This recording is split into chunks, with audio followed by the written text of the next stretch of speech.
The night was cold. Christmas lights flickered in the windows of homes across Boulder, Colorado. It was December 26, 1996. Inside the Grand Ramsey home, a secret lay buried in the basement, a secret wrapped in the silence of death. JonBenét Ramsey was only 6 years old. A beauty queen. A child of golden curls and pageant crowns. But that night, she would not dream of tiaras and trophies. That night, she became the centerpiece of one of the most infamous unsolved crimes in American history. What happened to JonBenét Ramsey? Today, we unravel a case that has haunted investigators, divided the public, and left a chilling question unanswered: who killed JonBenét? The discovery. It was just before dawn when the frantic 911 call came in. "We have a kidnapping. Hurry, please." The call was made by JonBenét's mother, Patsy Ramsey. She had woken up to find a handwritten ransom note, 2.5 pages long, demanding $118,000 for the return of her daughter. A strangely specific amount. The exact amount of her husband John Ramsey's Christmas bonus. The note warned them not to call the police. But Patsy dialed 911 immediately. When officers arrived, something felt off. The house was filled with friends and family, contaminating the crime scene. Strangely, there were no signs of forced entry. The ransom note was unusually detailed, written on paper from inside the house. But the real horror was yet to come. Hours after police arrived, John Ramsey, JonBenét's father, ventured into the basement. And that is where he found her. Her lifeless body was wrapped in a blanket, her wrists bound, her mouth covered with duct tape. A garrote, a brutal homemade strangulation device, was wrapped around her neck. And beneath her golden curls, a deep skull fracture told the rest of the story. She had been struck violently before being strangled. What began as a supposed kidnapping had become a murder investigation. The investigation begins. The Boulder police were faced with a mystery that defied logic. Nothing made sense. The ransom note, long, detailed, and oddly theatrical, felt staged. Handwriting experts analyzed the note. It did not match John Ramsey's. It did not conclusively match Patsy's, but there were similarities. There was no forced entry, but one basement window was slightly ajar. Was that the way the killer got in? Or was it simply overlooked? The body was found in the basement, a place an intruder would unlikely stumble upon unless they knew the house well. Then, the DNA results came in.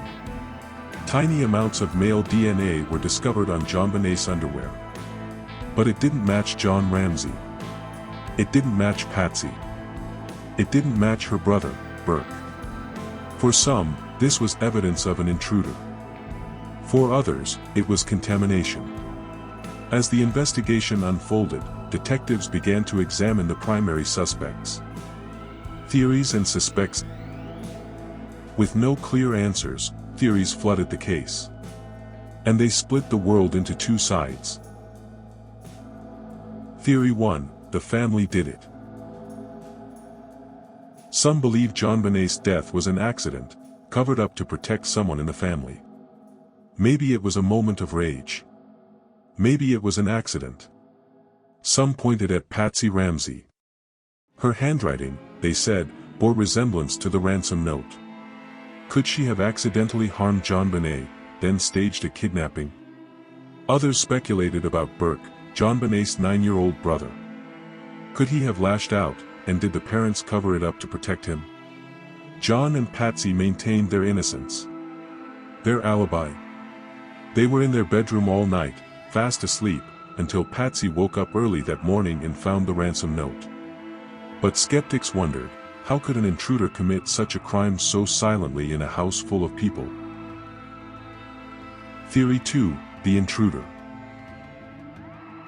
Then, there were those who pointed outward. A mysterious boot print was found near the crime scene. A nearby sex offender, Gary Oliva, later confessed, but his story had inconsistencies. Bill McReynolds, a man who played Santa Claus at JonBenét's pageants, also drew suspicion. He had given JonBenét a vial of glitter and had a disturbing past. But police found no evidence linking him to the crime. Michael Helgoth, a local man with a history of violence, died by suicide shortly after the DA announced they were getting closer to a suspect. Some believe his suicide was a confession of guilt. Others believe it was unrelated. And, of course, there was the unidentified DNA. Was it from JonBenét's killer? Or was it a red herring? The case that won't die. Years passed. The Ramseys left Boulder. Patsy Ramsey died of cancer in 2006. And still, the case remained open.